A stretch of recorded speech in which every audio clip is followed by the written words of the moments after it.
Not sorry about that. You weren't recording. Yeah. Okay. So to keep the ball rolling. Wait, you were recording? Yeah. Oh. I feel bad now. I No. just burped into your microphone. It wasn't even like it wasn't like a. It wasn't one of those just Homer Simpson where your like face literally ripples. See, I've never been able to fake burp. I can. It's just because I have a history of throwing up from when I was a kid. Ooh. From motion sickness. Like, it's a bad idea too because it activates things in my body to be like, you want to throw up, right? You need to throw up. You need to throw up. You need to throw up. Get it out of your system. Come on. All right, fine. Like, I'm on your side. That's why we can do every time I'm hungover and get into like a fit of burps, it's like an actual just psychotic breakdown of like, oh God. Oh God. Oh God. It's me just like rocking in the fetal position like Brian that time they take Epicac and Family Guy, just like, I wanna. It's like the opposite of the gif of it's happening. Yeah, no, pretty much the polar opposite of that. It's like, oh, it's happening. We're making great faces over here, everybody. All right. So, hey, what you playing? I'm currently in the middle of playing through Wolfenstein: The Old Blood. Oh yeah, I got New Colossus, which I just actually received the Amazon email that it is on its way and it'll be here by Friday. Nice.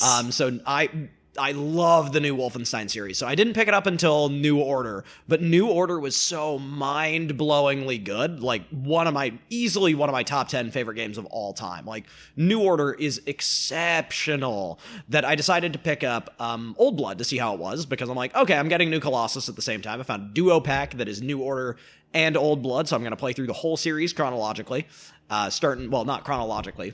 Chronologically in their universe. Old Blood is Wolfenstein the New Order before Wolfenstein the New Order. It's BJ's mission before he gets put on the New Order stuff and before that happens. And it's him going to Castle Wolfenstein, because of course it is, and tracking down a woman who's like a subordinate of Death's Head, the main villain of the new series, hunting her down because she's doing research into some mystical arcane bullshit in Castle Wolfenstein. So far it's been really difficult. I cranked up the difficulty to I Am Death Incarnate, which is the Wolfenstein fancy way of saying hard mode. Because for some reason, old 2.5D shooters can't just be normal, easy, medium. It's got to be like, like with Doom, it's like, what, treat me rough? Yeah, not too tough. Yeah, or not too rough. Not too rough. Oh my God, you'd think I'd know this by heart. I actually imagined you would. No, the one that always sticks with me is actually from Rise of the Triad, which is Will of Iron, Knees of Jello. That's so good. You know, that game was originally meant to be a sequel to Wolfenstein. Could they not get the rights? No, it was designed by the guy who wrote the stories. I can't remember his name right now, but he was an id Software developer, and he left after he got tired of them not doing any of the stories he wanted to do. Sure. This was around the time they were developing Quake. Was he the guy who wrote the Doom Bible? Yes. Oh, wow. I'd be pissed if that was that guy, because he did so much work on the Doom Bible. And so he went over to Apogee, which was the company that did a lot of the early releases for id Software when they were doing Commander Keen and all that. Yeah. And later on became 3D Realms, which made Duke Nukem 3D. There we go. Okay, that's the connection. Because I'm like, I swear I recognize that name. So they heavily modified the Wolfenstein engine to make Rise of the Triad. Interesting. Yeah. And his whole thing was he built this whole elaborate story, but they could not gather the rights. So they just made it its own thing. Oh. Yeah. Okay, then. Pretty wicked, right? That is pretty cool. Yeah. So between Wolfenstein and Heroes of the Storm and all the stuff I've been doing at work, I've been pretty thoroughly entertained for a couple of weeks now. Nice. Yeah. So I'm playing... Yeah, what are you playing? I recently picked up the DLC for Breath of the Wild. And I immediately... How is? It's fine. It's great. It gave me an excuse to load up the game. For the record, I have played over 100 hours of that game. And that is phenomenal. I love that. It was fun going back in And there was a moment where I was like, do I still remember how to play this game? And Oh, God, that happens to me all the time. And then I jumped in, and it was like second nature. It was just like, boop, oh yeah, that's how you do everything. That happens to me with the Souls franchise all the time, where I'll take a break for like a couple of weeks, jump back in, and be like, I still remember how to dodge. Oh, yeah, no, we're fine. I just backstabbed that guy. We're okay. But yeah, so I jumped in, and there were a bunch of costume quests that unlocked. Cool. I mostly got it because I'm more interested in what the second DLC is going to be. Which is that one? I remember seeing the trailer about It's going to add a whole new quest Oh, that's cool. to the game. I'm not sure what level of depth that's going to be. What's it about? We don't know. Oh, It's completely, all it is it's just more things to do. cool. And I know nothing about it. All I know is that it's going to add, I assume, so I shouldn't say I know, I assume, based off of my memory and my own optimistic personality, Yeah, okay. that it is going to add more post-game things to do. Sure. We will see. Okay. I certainly hope that's the case. I still haven't picked up Breath of the Wild yet. I assume it's amazing. Yeah. No, I And you don't put 100 hours in a game. I know plenty of people who play a shitload of Destiny who don't actually enjoy it. The thing is, I enjoyed this game. This is a game that I open up and I just wander around doing basically nothing. And I still enjoy myself. It's your version of Skyrim. Kinda, yeah. Oh, okay. I mean, Skyrim is my version of Skyrim. But Fair. But this is the most Skyrim thing Nintendo could have done. That's pretty awesome. And the whole game is just, you can just wander around, accomplish nothing but like take out some mobs and Sure. It's that kind of thing. just Actually, live in the world for a bit. This is sounding a lot like the Destiny people the people I know who play Destiny, where it's like, yeah, just log on, shoot some things, do some other stuff, finish some quests. See, for me, it's not even about finishing quests. It's just, I just go in and fuck around. Sure. 'Cause Everybody has that one game where they just dick around in it. the world is open enough that you can just do that. And it's great. Sweet. The other game I've been playing a lot of actually has been P-Cross. It's a sort of puzzle game in the same vein of like Sudoku, but a little bit harder. Okay. Or different, I should say. Okay. Because instead of it being a grid of numbers, wait a minute. Was this on the DS as well back in the day? This is a game that's been around since the Game Boy days. Oh, okay. Yeah, this is coming back to me with Yeah. the white and black squares. Yes. Yeah. All right. No, And I know what you're talking about. So I've been playing a ton of that, and because it's just a good way of unwinding at the end of the day, I sit down, I spend 10 minutes on one puzzle, or I could spend 30 minutes and do a couple puzzles. Oh, sure. And it feels good. Everybody needs that kind of just, I'm not too invested in this from a story standpoint. I'm not really invested in this from these other things, but the gameplay is fun. Yeah. Yeah. That used to be fighting games for me. See, it's never been that for me. Fighting games are always really stressful for me. I picked up MVCI recently, and oh god, this is the one thing about being an MVC fan that has been really agonizing over the game series, which is that every single game changes the entire function of the controls. Literally, every single time they're like, here's this entire brand new feature that changes the whole way you play the video game. At least in Street Fighter, a Hadouken is always going to be a Hadouken. Right. In MVCI, it's in MVC, it's okay, Captain America's shield slash is now on this button instead of this button, and it does a different thing. If you do it this way, I'm mother fucking, every game, something new gets changed. They remove some characters or add some characters in or change the entire way old characters play. Don't get me wrong. I love MVC, and I can clearly tell that I will probably enjoy the shit out of this game. But the learning curve has been so bad. I am so bad at that game. I picked it for a couple of days after I picked it up. The gag was I play online just against anybody until I win. Mm-hmm. I was sitting in front of my television for 5 hours the day I bought it. I could not pick up a 2 consecutive round victory ever. It was 5 hours of me just being oh my god, what am I doing? It was real bad. No, I got nothing, man. I got nothing. All right. Well, that was a pretty good intro. You want to start the show? Yeah, let's start the show. Excellent. 3, 2, 1.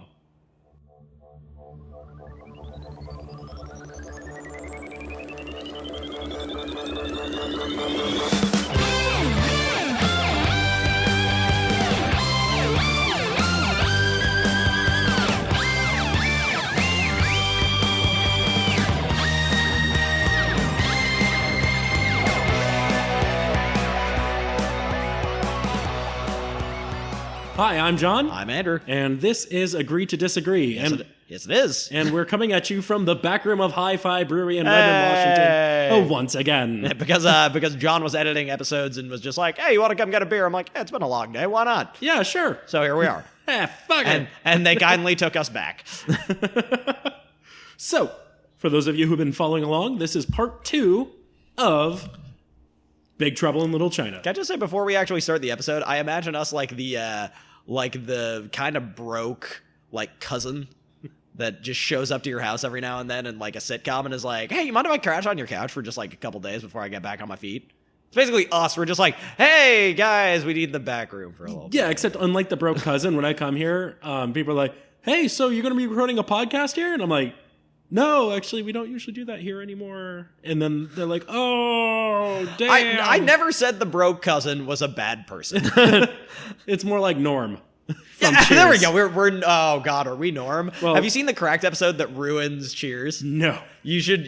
I'll send you that later, or we could watch it later. There is an episode of Cracked After Hours that is specifically built to ruin Cheers, and that they do it through math by explaining what Norm's bar tab is looking like. Oh no! And it is. Holy shit, it's a lot of money. I don't think I want to look at that. I think that might make it a little too real for me. It'll just annihilate Cheers for you and realize how much money you spend on beer. Yes. All right. Let's forget that ever came up. Let's move on. So, Big Trouble in Little China. Yes. John Carpenter's it's seminal film. Fair. Like John Carpenter made this movie. I can't remember if it came out before or after Thing. I think The Thing came out after. Was it 83? Dates, man. Okay, let me look this up because I know Thing was 85.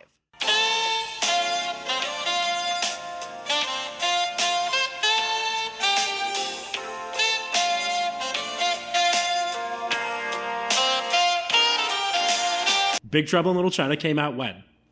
Oh, are we not doing the pause?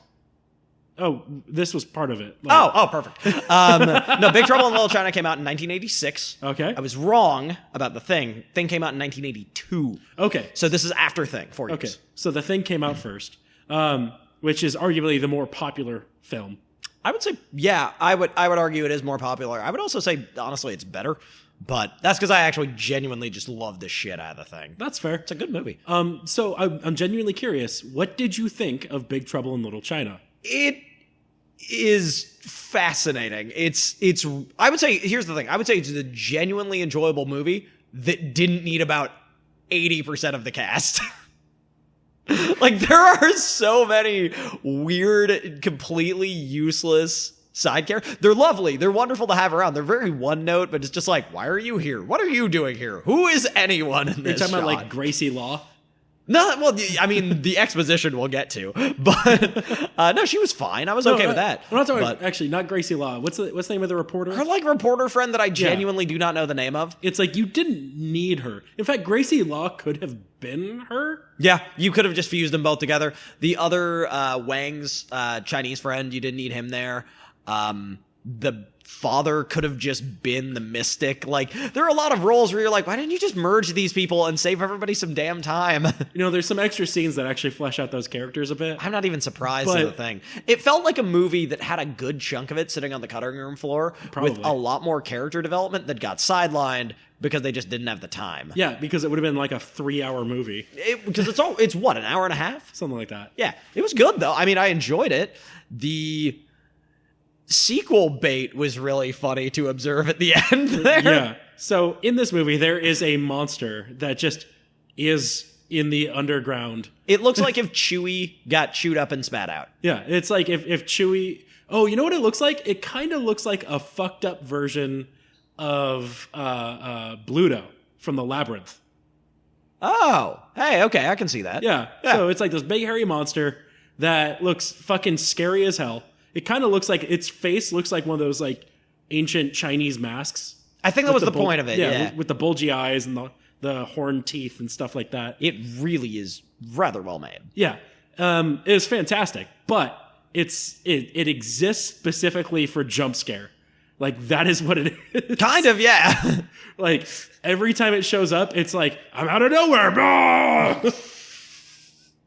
Why is this character here? Scare the shit out of the audience, wake them up. Yeah, so at the very, very last shot of the movie, and honestly, folks, if you're worried about spoilers, come on, Jesus Christ. I mean, we've been doing this for how many episodes at this point? Yeah. And watch the damn movie. Yeah, watch the freaking movie. And also, like, this movie's from 1986. It's like us telling you that Aerith dies in Final Fantasy VII. Like, fuck off. You should know that by now. Who's Aerith? Eris.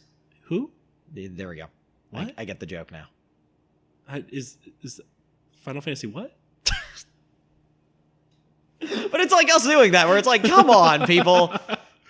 Oh my god, I was going to play that game tomorrow. Like Vader is Luke's father. Like, go to hell. If you haven't seen that at this point. Then again, I think the only arguable person to not have that spoiled for them was on a podcast at some point. That was weird. And I think he already knew that. I think he did too. Because but that's just like cultural zeitgeist shit. it's just really important from a culture standpoint. Anyway. Have we ever gotten around to watching Empire with Ben? No, we're gonna do that soon. In fact, let's do that as a Christmas special. That's a good one. We just turned it into a Christmas thing where we just kick Ben's door in and watch a movie like a goddamn family. I need to buy some Jingle Bells. There you go. Note to self. Buy Jingle Bells. You just watch the movie jingle all the way. So nope. So the very last scene in the movie is that monster like popping up from underneath Jack Burton's truck. It's like, and then and it's over. Yep. Like, basically, it sets you up for like there might be a sequel, and you know, and then there wasn't because it lost $20 million. Now the thing is, this movie I think is a very fascinating and decent movie. Yeah, like it's a love letter to old kung fu films. Mm-hmm. And for the most part, I would say it's lovingly done. It's lovingly crafted. Yeah, it's not. I wouldn't say, especially for 1980s, not terribly offensive to Asian people. Surprisingly, yes. I was seriously expecting some weird shit in a movie called Big Trouble in Little China. Like, I'm waiting for the guy who is going to hold his eyes to make them smaller and say R instead of L. Like, I'm waiting for that moment of just like, do I have to hate this movie because of racism? Also, is that what we're doing? But then it was fine. In this movie, there's two main characters who are white. And almost every single other character is Asian. Which is good for a movie called Big Trouble in Little China. And some of the people in this film are clearly people who traveled from China to America. Yep. And some of them were born there. And then they have the mythological figures who show up who are more overtly kind of following those stereotypes, but it makes sense because they're mythological like folklore figures, so it makes that sense for them to be dressed in super traditional garb and, you know, be doing ridiculous things. So I want you to tell me who David Lo Pan is. Okay. He is the main villain of the movie, but he is also, from what I remember, some kind of very big figure in a black market sort of underground trading sort of sense. He's a legitimate businessman, but also the entire reason Gracie was there to look into David Lo Pan, because apparently he's been doing some shit involving selling women and sex trafficking, but he's also like a legitimate businessman. So she's like, I'm looking into possible connections with this guy and that. And then turns out he is some ancient demon figure that was cursed by the first Chinese emperor to exist eternally as a ghost unless he's able to marry a woman with green eyes. And then sacrifice her. And then sacrifice her to regain his physical form. Yes? Am I correct? Yes. Okay. I'm doing well as Ben. You got it in one. I'm doing well as Ben. I'm out-benning Ben. Ha! Take that, Ben. Anyway. He just like shows up. What'd you see? He's like, he'll just bust through the door. He's like, what's up, bitches? Which is exactly what he would do, because he's also like a super tall, relatively muscular white guy with like piercings attached. Like he looks like the kind of guy who would kick in a door and then say that.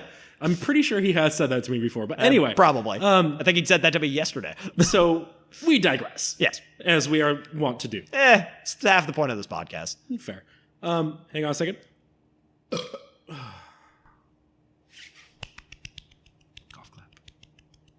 I give it a 6. That was a birdie. and here's the putt for birdie. And it's good. Golf What were we talking about? I don't know. All right, so David Lopan. David Lopan is sort of a demigod, but like a cursed spirit at the same time. Yeah, it's fascinating. His powers are kind of undefinable, but like super dangerous. Which is why when he started pulling bullshit out of his ass, I'm like, fine, whatever. They didn't describe his powers directly. Like, I don't know what the hell this guy can do. So his whole shtick is he has been waiting for centuries to find a Chinese woman with green eyes. Yes. So that his curse may be lifted. And it took a long time, and he finally found one. I don't know why he decided to move away from China, but he did. But in the meantime, he kind of became like the head of the mafia, the Chinese mafia. I imagine like a Chinese crime syndicate that runs out of San Francisco. Yeah. Yeah. Like maybe an offshoot of the Triad or something or what have you. I'm pretty sure the whole idea is that like you can look at all the different branches of gangsters and crime that are Chinese related in San Francisco, and he runs them all. Yeah. Actually, they made comment on that at the very beginning of the movie where they God, what's Kurt Russell's character's name again? His name is Jack. Yeah. Jack! We're Jack and Wang? Yes. Wang. Where Jack and Wang have driven into Jack and Wang. Driven into San Francisco's Chinatown, and like the opening of them getting into a random small neighborhood in Chinatown is two gangs just going at fucking melee weapons, and it's actually pretty awesome. And like that's the opening of the movie is just like abject gang violence. Like, oh, all right, right. And I can't remember the names of the two gangs. They're I can't either. To be very serious, I'm not even going to try. That's fine. But the fact of the matter is, there's the guys in white and the guys in black. So it's like white and yellow and black and red. Yes. And like there's a funeral procession going through this alleyway in Chinatown. Yep. And then suddenly the enemy, the black and red guys, come out and they're swinging cleavers. They got knives out. And then the procession stops and everyone goes silent. It's a Chinese standoff. With Jack and Wang in a truck just nearby, just staring at this. And they're like, what's going on? And Jack grabs his knife and he's just ready, like, shit's gonna go down. He's got like a giant... Old Jack Burton's gonna be ready for this. And he's got like a giant-ass Bowie knife. Yeah. He's got a long-ass knife that he keeps in his boot. Yep. Which, in fairness, he seems to use it a decent amount. Oh, yeah. It's his only real weapon. Yeah, I mean, if you're also a trucker in the 80s, I feel like carrying a pretty decent-sized knife on you is probably a good idea. So, as a side note, the entire time we've been talking in my brain, it's just going ba-da-bow, ba-da-bow, ba-da-bow, ba-da-bow, which is like the theme for this entire movie. Yeah. Like, super heavy synth done by John Carpenter. Because of course it was. Because of course it was. Him and his band, they did all the music for this movie. Oh, Carpenter. We're never going to get another one like you. He made some strange movies, man. This is a guy that probably shouldn't have become as lucrative as he did. Then he did. But he did. Because at the end of the day, damn guy could tell a story. And unique storytelling is pretty rare and is something that is very appreciated. Mm-hmm. Not as much as it should be in Hollywood, but when it happens and someone's just insane enough, oh, it makes some good movies. I would agree. You need to be just crazy enough. So, did you like this? I did. I actually really enjoyed it. I found myself... Don't get me wrong, I was still supremely confused by a good chunk of the supporting characters and their necessity in a storyline. But overall, no, it was good. I liked a lot of the characters. Jack had some really funny one-liners that I thought were pretty great. Gracie was probably one of the more intelligent heroines of the 80s, but still consistently bubbled herself into some random bullshit. Oh yeah, she looks like your generic, blonde-haired white woman with the mole on her cheek. Yeah. And but the fact of the matter is that she's kind of a badass. She's got well, because she was the one who was investigating Lopan in the first place, which that's some bold shit right there, lady. Like, that's kind of nuts to be like, I am going to investigate this super important guy for potential sex trafficking crimes. Right. She gets abducted, and even then she fights against it the whole time. Yep. And then David Lopan is going to force her to be married to him as well, because she also has green eyes. Which... Lopan, you moron, you didn't think outside of China? Like, you couldn't just be like, but what if I married that green-eyed woman? What if that worked? Either way. He's just not trying all that hard. She is roped into this whole thing, and she's affected by the mysticism, but she's not as affected by it as everyone else is. Mm-hmm. And I think that might be because she's white. I don't know. I kind of fell into the less the white thing and more just she's been an active skeptic this entire time. Maybe she's just got a stronger brain than everybody else. Maybe not as much. That comes off a little bad. It kind of does, but maybe she's just smarter than most people.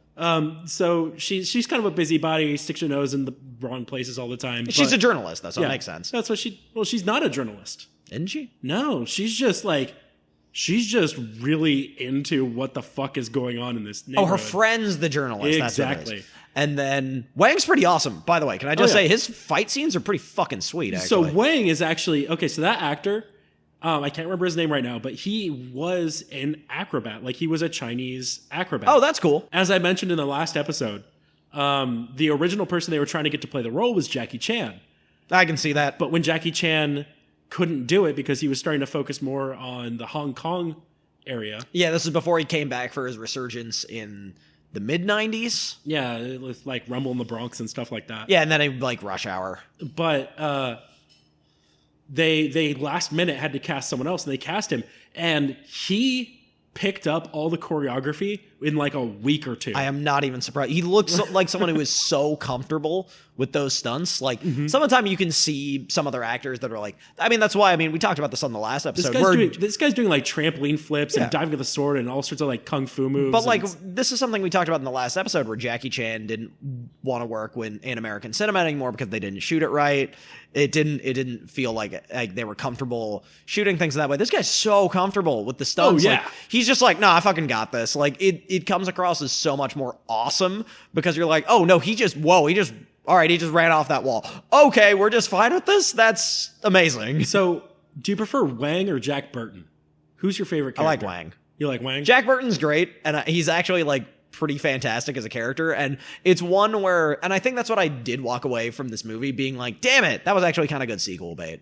I would have watched it. Like, it's not amazing, but it's so, you'll appreciate this. I do a bad movie night every now and then. I think I've invited you to a couple. You invited me to your most recent one. I couldn't go. No, yeah, so we watched the movie Chopping Mall for that one, which is a 74-minute piece by Roger Corman, because of course it is, produced by Roger Corman, that is about like robots that take over a high-tech mall. And I know this movie. And that's a bunch of people. It was featured on Best of the Worst recently. Yep. Here's the thing. They undersold it. It's a genuinely good film. It's not, I don't think it belongs in the worst pile. It's a B movie. It's but definitely it's good. a B movie. It's a B movie, but it's good. Where I'm going with this is that's exactly, I think, the reason why I like Big Trouble in Little China, where it was so self-contained, very well made. The action's sweet. The acting's not that great from time to time, but that's not why you're here. And the storyline's relatively decent. I think the one error that really got to me is just the overabundance of characters, where I'm like, half of these roles could have just been fused together and you would have got a more cohesive plot. I think that's the only thing that really got to me, because otherwise, I mean, it's not like a 10 out of 10, oh, this movie like mentally affected me. This is like a solid 7 out of 10, popcorn munching, like, just a cool movie to throw on and watch with some friends where you're kind of paying attention, but mostly just like, that guy got kicked in the face really hard kind of movie. So I'm kind of curious, what was your favorite scene in the movie? God, I'm trying to think. The final assault on like Lopan's headquarters was pretty great. To this day, I love the whole style of that. So you got this huge open arena area with a fucking escalator that leads into an open mouth skull and fluorescent light, like neon lights all over the place with trim. It's so patently ridiculous and 80s. It is so fucking 80s, but also at the same time so still demonic. Like, it's like pop 80s demonic. That's actually like the best way to put it right there. Pop 80s demonic is a great description. It's like if you were trying to be goth, but you still lived in the 80s. But I love that fight because the opening and why I really enjoy this movie, as far as it takes itself seriously, yet it's willing to poke holes in its own ideas and make fun of. It's a very self-aware film. Oh, yeah. Where Jack shoots the ceiling and drops rocks on his head and knocks himself out for about a solid 5 minutes in the film. I love that when he does that, it's quite clearly like thin plaster he's shooting. Oh, it's so bad. It's so clearly like not actually rocks. Right, which would never fly now, but it works. Once again, this is like the chopping mall thing where you're just like, those robots are stupid looking. Why do they have 4 arms? This is dumb. That taser would never kill anybody. But in the world of the movie, you're invested and it's fun. And that's really the best description I can give this movie.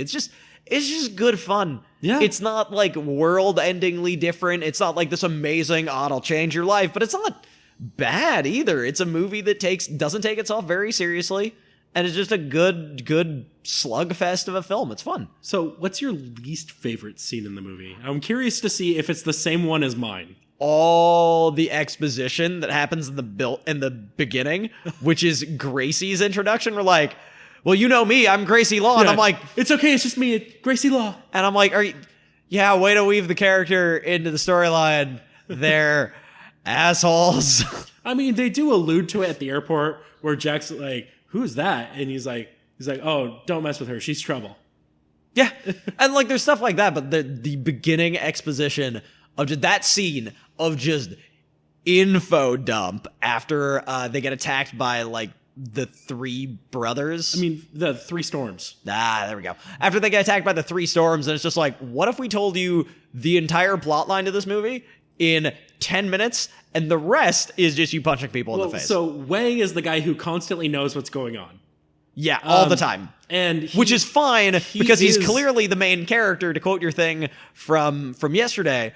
Well, not yesterday, from the last time we recorded, where you're like, yeah, Jack Burton is basically a sidekick who dreams of being the main character. Wang is clearly the main character of this film. So he is action man plus exposition dump. Yep. With the occasional jump in by, what's the name of the character? Egg Shen. So Egg Shen's the guy who does the tour bus. It also happens to be a wizard. Yeah. Just fucking cuz. Which I'm fine with. Dude's gotta make money. That was dope. I like that. Especially at the beginning where he like summons the lightning out of nowhere and the lawyer's just like... Funny thing, that scene was added because the studio wanted it.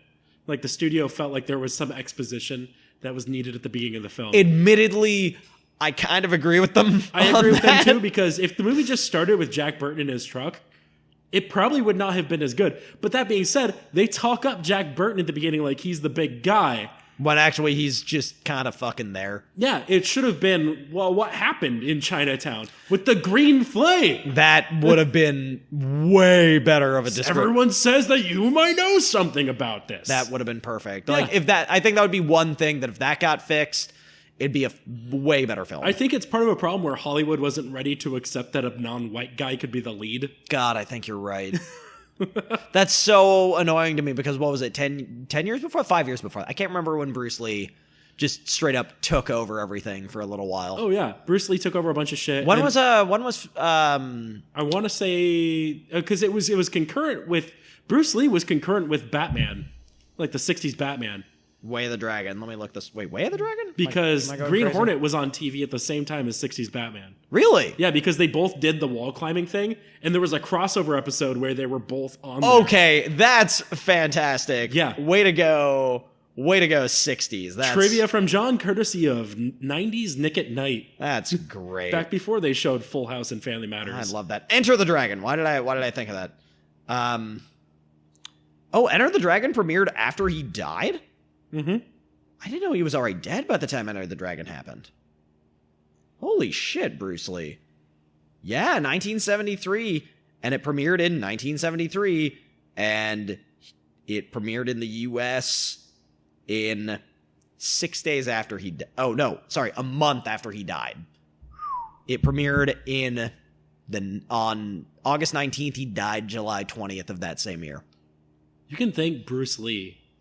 Everybody, you should thank Bruce Lee for us having truly awesome kung fu movies. Just everything involving modern martial arts and its popularity in the United States and the popularity of like acrobatic action. If it were all not for Bruce Lee. If it were not for Bruce Lee, and this is going to be kind of a shallow list, but if it were not for Bruce Lee, we wouldn't have Big Trouble in Little China. We wouldn't have Teenage Mutant Ninja Turtles. Nope. We wouldn't have first we wouldn't fucking have Jackie Chan. Nope. Jackie Chan was one of his stuntmen. Yep. He got, apparently. Oh, actually, okay. Before we continue this, there's a great story about what was it on the set of the second movie he filmed. Enter the Fist. No. It's the second movie. Are you talking about the time that Jackie Chan got hit with the nunchucks? Yeah, and then like Bruce Lee ran over and was like, "Oh my god, I'm so sorry. Are you okay?" And he's like, "I'm fine." Like he just was very, very upset about it and was like because he knew he hadn't pulled his punch or he hadn't pulled his hit. They and was finished like, the scene. I'm so sorry. And it's like, But the thing is, fine. they finished the shot, and then immediately afterwards was like, "Are you okay?" Yeah, Bruce Lee just like booked it over to him and is like, oh my God, I'm so sorry. Apparently he was fine, but I just remember that being like one of Jackie Chan's favorite stories about working with Bruce Lee. That was Fist of Fury, by Fist the way. of Fury. Mind you, this was before. Great movie. This was before Jackie Chan had been thrown and dropped off of just about everything. Yeah. God, I love that he's an actor and a stuntman. Are you going to see his new movie? I don't. He's got a new movie that just came out. Ooh, I might have to go see that. Yeah. Huh. And he's still doing his own stunts. Of course he is. Jackie Chan. Yeah. That man at 70 probably couldn't even be stopped. He'll still be jumping off He buildings. is 70. Shit, really? Yeah. Okay, then. Like, dude's in his 70s now. I think. I'm pretty goddamn sure. Damn. Don't look it up. Sure. Leave it alone. Way to go, Bruce Lee. Not All right. Bruce Lee, Jackie Chan. Also Bruce Lee. So, my least favorite scene in this movie Is when they're doing the ceremony where the women's eyes turn white and you got the three storms doing all the sword play and stuff like that. Yeah. When I was a kid, that scene would just like put me to sleep. It's so fucking long. It is. And it's just guys It's running, so walking. They're walking slowly down the hallway going, yeah! Yeah! It's so unnecessary. Like, It's such an unnecessary, like, 5 to 10 minutes of just like, why? This entire scene, just why? like I get that they're trying to sell the mysticism behind it, but Like, you can do that better than your 3 ripped Asian guys punching at a camera. and on the side, like I've never had a problem with the number of characters in the movie. I actually kind of like movies that have a shit ton of characters. I just felt Just like they because never it- got enough time. Like I get it makes it feel more like the world is like super populated, Sure. and full of people, full of character. Okay. I can agree with that. Even though they don't spend a lot of time on these characters, which I agree they could. If you want to do like a real tight movie, like a tight modern movie, yeah, all those characters would be condensed into several characters would be condensed in one. I guess my main frustration, I was just thinking about it. My main frustration with that is not the amount of characters, because that's fine. That's great. I agree with you. I like having all those side and supporting characters. They're just kind of there, and the world is that way.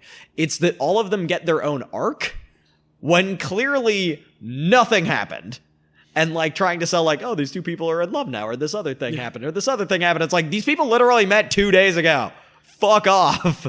So, favorite line in the movie? I'm going to get kind of granular here. What's the line that resonated with you? Still gotta be, I know, there's something wrong with your face. So I'm going to provide some context for this one. Yeah. So back in high school, I remember randomly finding on YouTube a 10-minute condensed supercut of all the best insults in movie history. And it's just some savage shit. Like it's some of the best stuff you can find in movie history, supercut into a 10-minute track of just tear downs of people, most of which consists of Arlie Ermy in Full Metal Jacket just yelling at people. But in that, there's the Big Trouble in Little China. Mm-hmm. I know. There's something wrong with your face that I never understood until I actually saw the movie. And even then I had to look up, like, why is he saying that? Because in the context of the movie, Gracie Law's whole thing is like, I'd go help you, but they know me in there. They know my face. Yeah, they know my face. And so right before Jack Burton goes into the prostitution lounge. Well, yeah, that's a good term for it. Brothel? Brothel. That's the word. Thank you. I thought you were actually just going with prostitution lounge and forgot the word, like didn't forget the word brothel, but that was just what you were going with. If I start stuttering, it's because I can't remember a word. Fair. I'll keep that in mind. So before Jack Burton goes into the brothel, they're in a car, and she's like, I'd go in there with you, except... And he's like, yeah, I get it. There's something wrong with your face. And he says it just so, like, bluntly, and it's hard cut to the next scene. So there isn't even that much time to let it sit and be like, oh, it was just like, oh, and we're in the next scene now. So a lot of the humor in this movie is built off of, like, kind of like jokes that they introduce the setup for, and then later on, like, have the resolution. Yeah, they're all... punchline. Where it's like, Wang and Jack are going to go into the trading, the trade post, the shipping yard. Yeah. Where they receive all the crates from China. And before they go in, Wang's like, we'll be in and out like the wind. We'll be in and out like the wind, Jack. It'll be fine. And then they get in, and then later on, like this, they're in an elevator that starts filling with water. And Wang's like, what'd you think? We'd be in and out like the wind, Jack? And Jack's like, yes! That is in fact exactly what you said. That is exactly what I thought we were going to do. While they're just slowly drowning. No, I actually just enjoyed this movie. The same reason I love Chopping Mall, same reason I love Death Race 2000, same reason I love most Roger Corman movies. It's the same reason I love Carpenter's movies, where it's like, there's such a lack of pretension. And don't get me wrong, I love pretentious movies. But there's something so nice about just, we're going to sit down, we're going to watch a movie. There's not really that much sequel bait. They're not doing too much Hollywood bullshit. Just people put a camera on, some guy threw a costume on, threw like a crappy, weird Bigfoot-looking thing costume on, and just randomly shows up and scares the shit out of the audience every now and then. And we're going to shoot some people. Kung Fu's going to happen. And then movie over. And it's kind of wonderful like that. So, would you recommend people see this movie? Yeah, I would say so. Yeah? I would say it's for the same reason, once again, just do a movie night, sit down, throw on some Carpenter. That totally a good day. That's a good use of some hours. I would highly recommend people do a Halloween marathon. This episode is being recorded before Halloween. Yep. But it's definitely coming out in November. Oh yeah. Our production schedule. Yes. I would highly recommend people sit down and do an everything but Halloween John Carpenter movie marathon. Because if you go with Halloween, you go with the easy route. Go deeper than that, people. Go do more than that. Also, if you want to do your own good bad movie night, just buy every Roger Corman movie that exists on Amazon and just marathon it until you can't see anything but nudity, because there's so much of it in Roger Corman films. Yeah, if that's your jam, go for it. Perfect. Chase your bliss, people. There you go. So, do you have anything else? Yeah, you know what movie I actually enjoy? What movie do you enjoy? The first Michael Bay Transformers movie. He's just staring into a void right now. There is only hate. There is not John anymore. There is only hate. I think I may have actually caused an existential crisis. Fuck!